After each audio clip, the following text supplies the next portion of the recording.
Out from London is Nick Mabey. He's the Director and Chief Executive of the Energy and Climate Change think tank E3G. Hello to you, Nick. Thank you for joining us here on Euronews Tonight. First of all, how feasible is it to keep these temperatures down below 1.5 degrees? Well, it's not easy, and none of the scientists are saying it's easy, but it is feasible, and they show it's feasible, particularly if we cut energy waste really hard and really fast. We've got all the technologies we need for at least the next 2 to 3 decades of action, and we need to really invest in research and development to deal with the difficult areas like aviation or agriculture.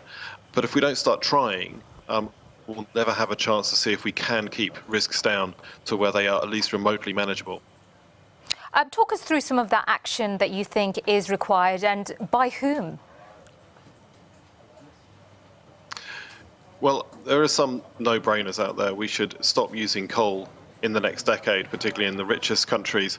If you look at the UK is shutting down all its coal power stations by the early 2020s, and we're now down to emission levels last seen in the late 19th century, not 20th century. So that can make a real difference. Insulating our houses and using efficient appliances. No country in the world is doing a good job on energy efficiency, huge amount of cost savings. And then now we've got the new technologies of electric vehicles and renewables dropping in price. If we ramp up their deployment, then we start to get on the 1.5 degree pathway, and we've got a real chance of success. But Nick, we've seen political figures. Donald Trump springs to mind, the US president, who's backed out of the Paris Agreement for climate change. Others are threatening to do so too. Can you see these politicians actually coming on board?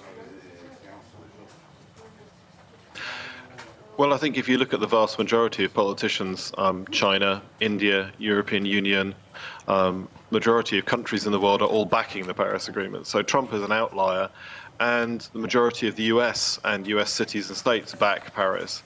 But in the end, it's going to be economics that drive it. The fact is, the future is going to be electric vehicles and clean energy, and if you're not in that game, you're a loser.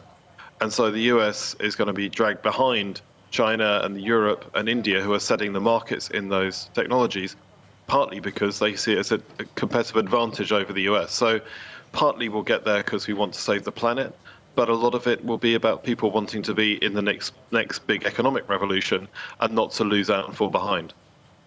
OK, Nick Mabey, I'm afraid we have to leave it there. Thanks very much for joining us here on Euronews Tonight from the climate change think tank E3G.